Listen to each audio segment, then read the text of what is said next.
Hey everyone, तो ये है क्लास 8 की कॉर्डोवा पब्लिकेशंस की बुक, साइंस की बुक, जिसमें आज हम करेंगे chapter number 7, conservation of plants and animals. So किस तरीके से प्लांट्स को और एनिमल्स को कंजर्व किया जा सकता है ताकि वो एक्सटिंक्ट ना हो जाएं। तो इस चैप्टर में हम वही सब पढ़ने वाले हैं। So in class 7th we have learn that there is a diverse variety of plants, animals and microorganisms in the forest. So basically diverse का मतलब क्या होता है? अलग अलग तरह की। डाइवर्स मीन्स बहुत अलग अलग तरह की वैरायटी आपको मिल जाती है प्लांट्स की, एनिमल्स की, माइक्रो ऑर्गेनिजम्स की फॉरेस्ट के अंदर। ठीक है। Similarly, there is a diverse variety of plants, animals and microorganisms in a desert also.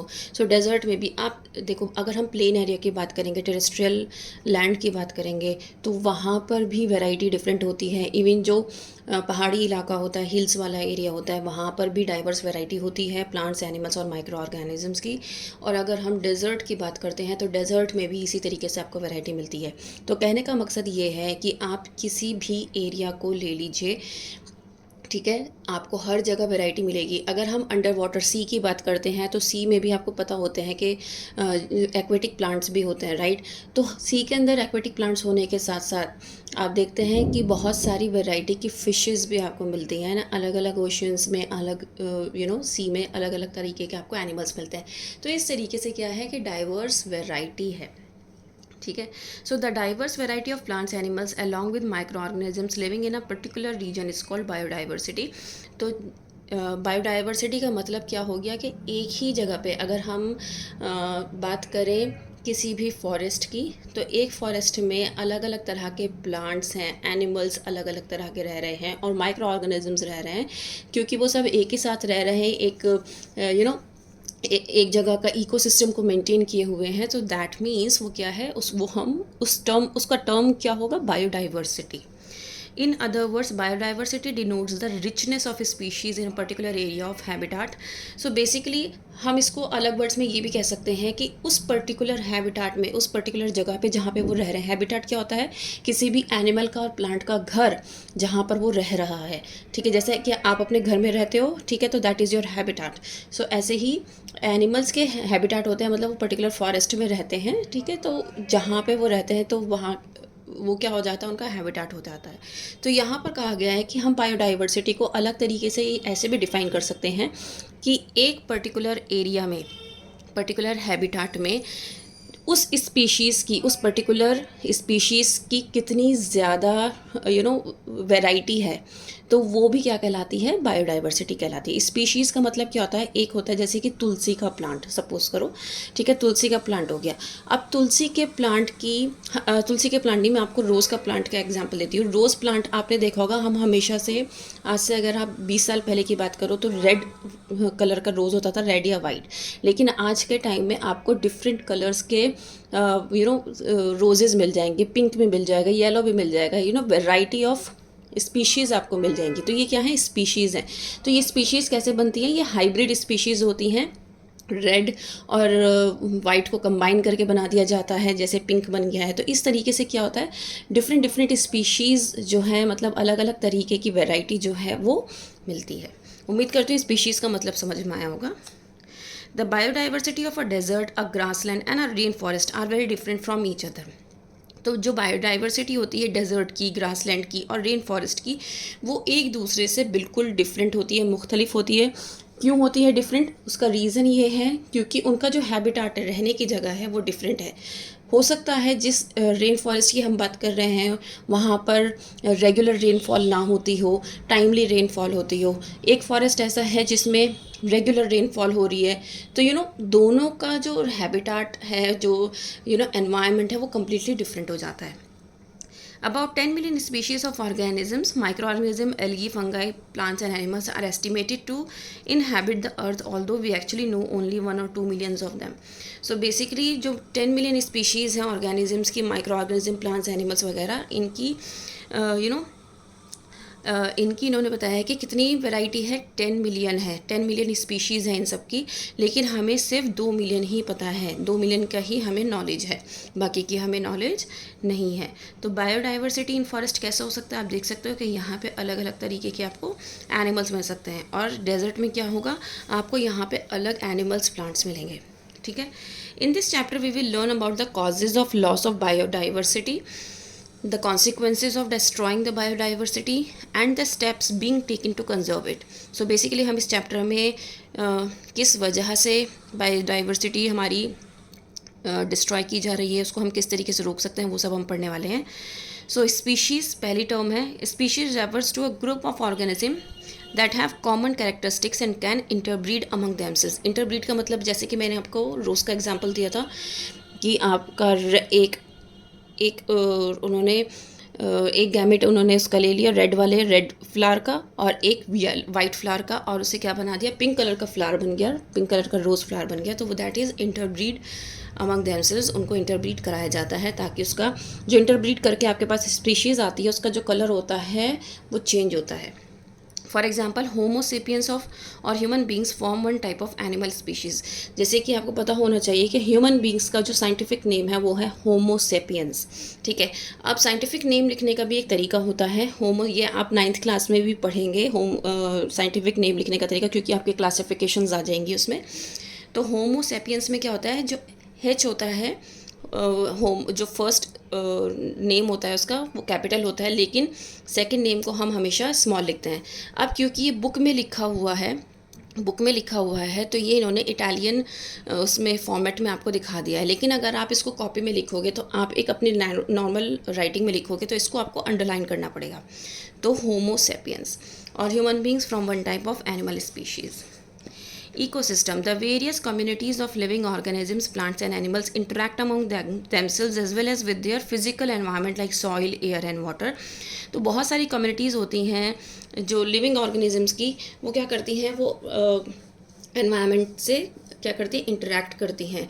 कैसे इंटरेक्ट करती हैं भाई, आपको पता है कि इको सिस्टम जो है हमारा इस तरीके से है कि हम एक दूसरे के ऊपर डिपेंडेंट हैं, राइट. तो वो उसी तरीके से वो इंटरेक्ट करने का मतलब क्या हुआ कि वो डिपेंडेंसी जो है वो बरकरार रहती है, इकोसिस्टम मेंटेन रहे. तो वो जो प्रोसेस है, वो जो एक साइकिल है वो चलती रहती है. ठीक है. For example green plants interact with soil to get minerals and water. Green plants को मिनरल वाटर चाहिए होता है ग्रोथ के लिए, तो वो किससे करते हैं, सॉइल से लेते हैं. With air to get carbon dioxide, air से कार्बन डाइऑक्साइड लेते हैं और क्या करते हैं, खाना प्रिपेयर करते हैं. ठीक है. An ecosystem is made up of all plants and animals and microorganisms in an area along with the non-living components such as climate, soil, water, etc. तो हमारा जो इकोसिस्टम है वो इन सब से मिलकर बना है.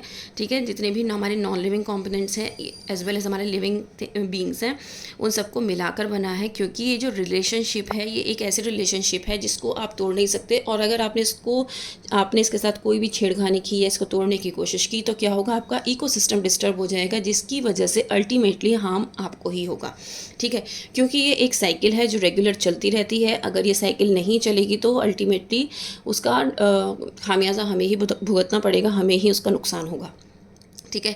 आप सपोज़ करिए कि आप प्लांट्स को सनलाइट ना दो, या फिर आप उसको कार्बन डाइऑक्साइड ना दो उसका खाना प्रिपेयर करने के लिए, तो अल्टीमेटली होगा क्या, वो ऑक्सीजन, क्योंकि हम पता है कि हम जो डिपेंडेंट हैं वो प्लांट्स के ऊपर डिपेंडेंट है. हमें जो सांस मिल रही है, ऑक्सीजन मिल रही है, वो just because of the plants.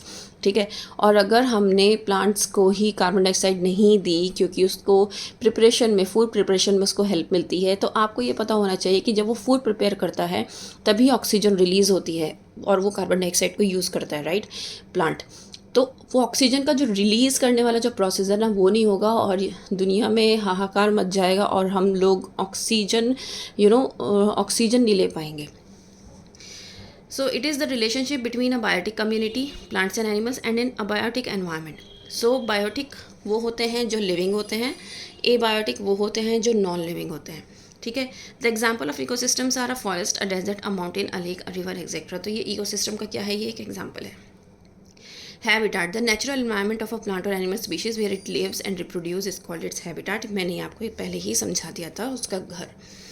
Importance of biodiversity. अब बायोडाइवर्सिटी की क्या इम्पोर्टेंस है. Includes a huge variety of plants and animals that live in a natural habitat and are mutually dependent. So basically mutually dependent का मतलब होता है कि भाई एक काम ये वाला तू करेगा, फिर एक काम ये वाला मैं करूँगी. तो ये वाला जो होता है ना, म्यूचुअल अंडरस्टैंडिंग, मतलब आपस में मिलकर जो डिपेंडेंसी है वो मिलकर बनी हुई है. ठीक है. तो ये क्या है, म्यूचुअल डिपेंडेंसी कहते हैं इसको.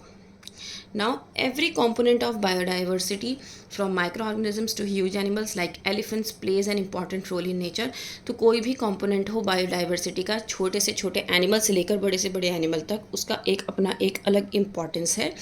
इन other words, biodiversity maintains the environment around us. Biodiversity क्या करती है, एक एनवायरनमेंट को मेंटेन करके रखती है हमारे चारों तरफ, और इकोनॉमिकली हम डिपेंडेंट होते हैं बायोडाइवर्सिटी पर. तो आपको पता होना चाहिए कि हमें अलग अलग तरीके के खाने मिलते हैं, है ना. हमें अलग तरीके के वेजिटेबल्स, फ्रूट्स मिलते हैं, और अलग अलग तरीके के हमें वैरायटी ऑफ क्लोथ भी मिलते हैं, फूड.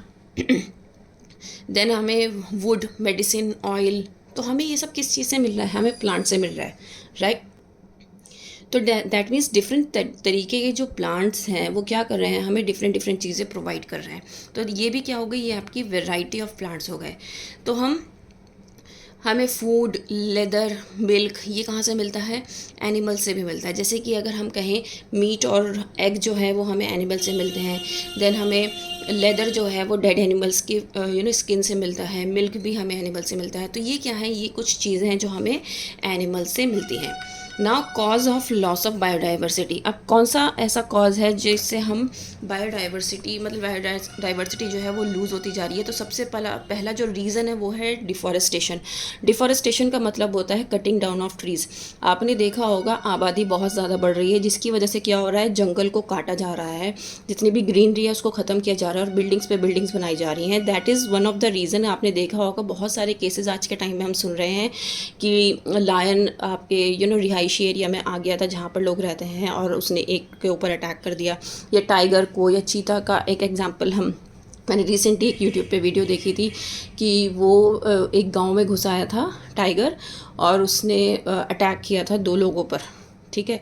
तो ये क्या है, क्योंकि उनका जो हैबिटाट है, एनिमल्स का जो हैबिटाट है वो आप ख़त्म कर रहे हो. तो वो अल्टीमेटली जो आपकी लिविंग एरिया है, जो आपका हैबिटाट है, वो उसमें आकर आप पर अटैक करेगा.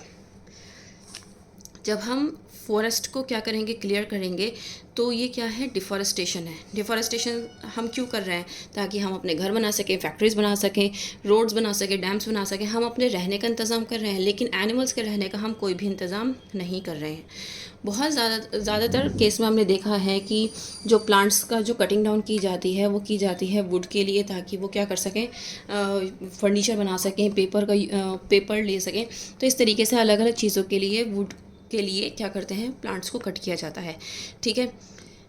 एग्रीकल्चर लैंड के लिए, कल्टीवेशन के लिए भी क्या करा जा रहा है, जंगल को काटा जा रहा है.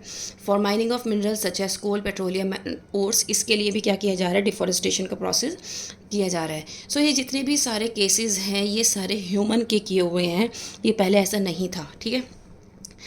और कुछ ऐसे नेचुरल कॉजेज़ भी होते हैं डिफॉरेस्टेशन के, जैसे फॉरेस्ट में आग लग गई, या फिर बाढ़ आ गई, या फिर कुछ इंसेक्ट्स ने या पेस्ट ने क्या कर दिया, अटैक कर दिया. तो ये क्या है, ये सारे एक नेचुरल कॉज कह सकते हैं आप डिफॉरेस्टेशन के, जिससे कि जंगल ख़त्म हो जाते हैं. लेकिन ज़्यादातर आज के टाइम में जो है डिफॉरेस्टेशन वो ह्यूमन बींग्स की वजह से हो रहा है. ठीक है. Overgrazing by cattle, sheep, horses etcetera another cause of deforestation. ये तो आपने बहुत बार सुना होगा कि कोई भी क्रॉप जो है, अगर वहाँ पर उस क्रॉप को अगर कोई भी कैटल वगैरह खा लेते हैं, तो वो ग्रासलैंड जो है, वो जो एरिया है, वो क्या कर दिया जाता है, ओवर ग्रेज अगर आपने करवा दिया, तो वहाँ पर जो वो क्रॉप है, वो जो सॉइल है वो बंजर हो जाती है, उसके जो मिनरल्स हैं, न्यूट्रिएंट्स हैं, वो ख़त्म हो जाते हैं. इसी की वजह से क्या होता है, वो भी एक डिफॉरेस्टेशन का प्रोसेस है. ठीक है. अब क्या क्या कॉन्सिक्वेंसेस हो सकते हैं डिफॉरेस्टेशन के, वो भी हम पढ़ लेते हैं. It causes soil erosion.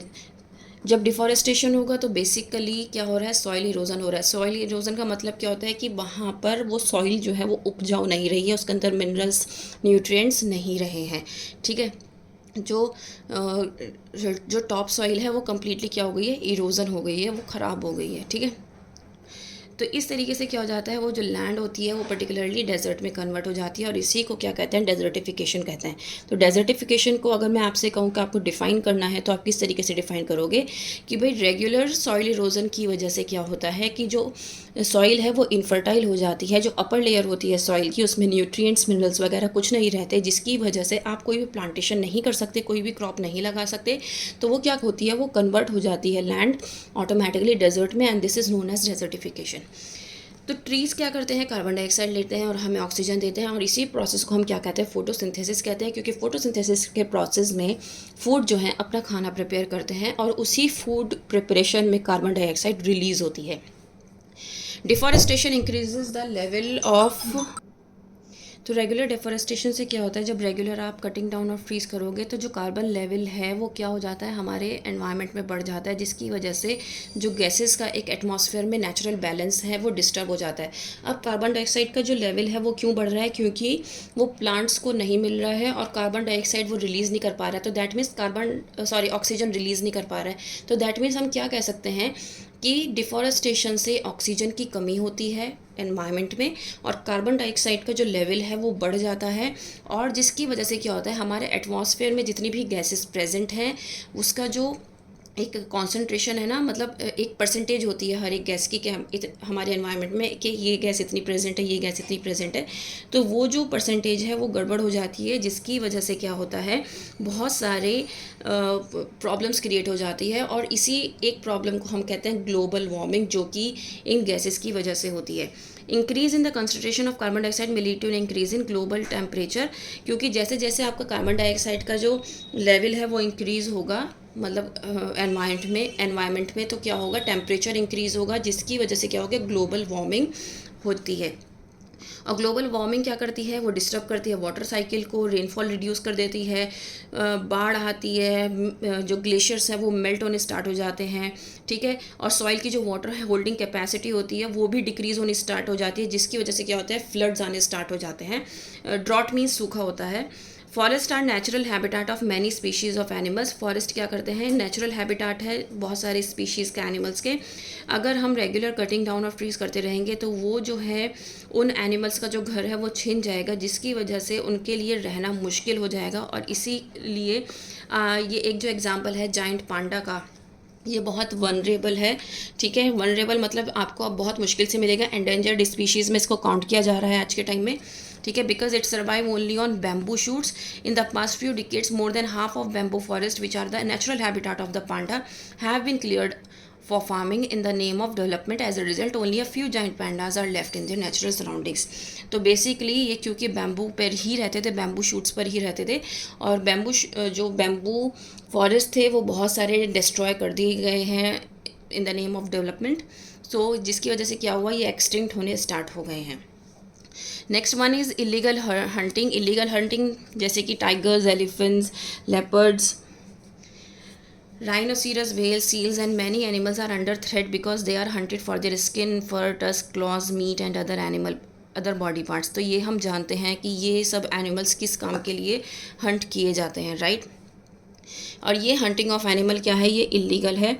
Illegal hunting of wild animals for commercial use is called poaching. अब ये जो छोटी छोटी सी टर्म्स है ना, ये आपको बहुत अच्छे से पता होनी चाहिए कि जब हम इलीगली किसी भी एनिमल को हंट कर रहे हैं अपने पर्सनल यूज़ के लिए या कमर्शियल यूज़ के लिए, तो इसको हम पोचिंग कहते हैं।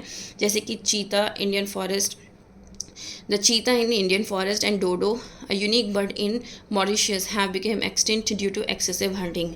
इसी वजह से चीता और डोडो जो है वो एक्सटिंक्ट हो गई है, just because of the excessive hunting. Pollution of soil, air and water adversely affects many plants and animals. Pesticides and other harmful chemicals accumulating in water bodies like lakes and ponds kill fishes and other aquatic animals. So क्या हो रहा है, regulate क्या हो रहा है, soil, air और water pollute हो रहा है, जिसकी वजह से प्लांट्स और एनिमल्स पर बहुत ज़्यादा अफेक्ट पड़ रहा है।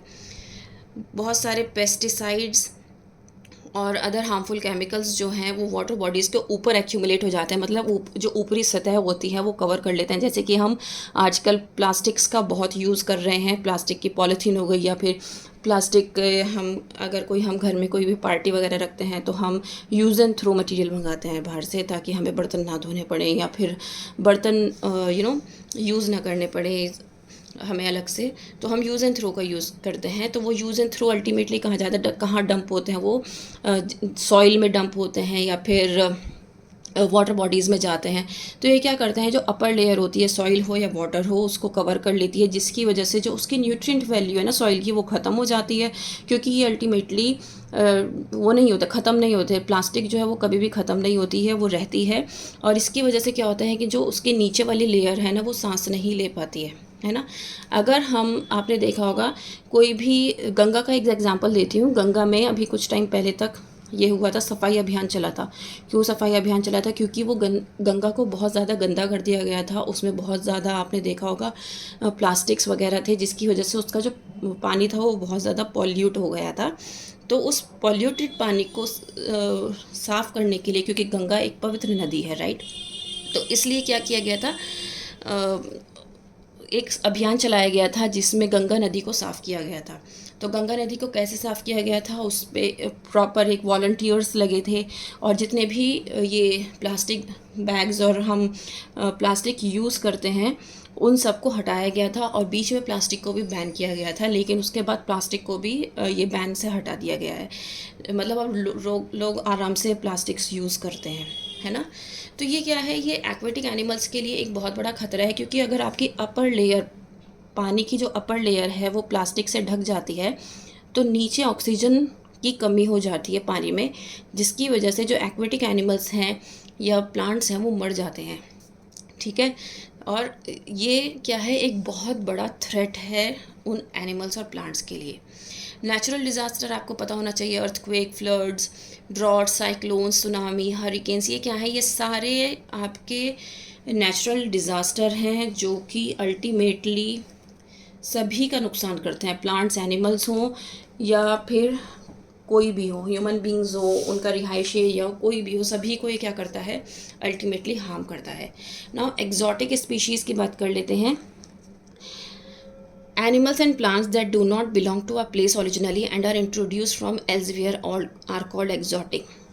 अब जो एनिमल्स और प्लांट्स हैं जो कि किसी एक प्लेस को बिलोंग नहीं करते हैं, लेकिन उनको इंट्रोड्यूस किया जाता है कहीं और से, तो उसको क्या कहा जाता है, एक्जॉटिक कहा जाता है। Introduction of exotic species has affected many native species of plants and animals, depriving them of space, food, etc.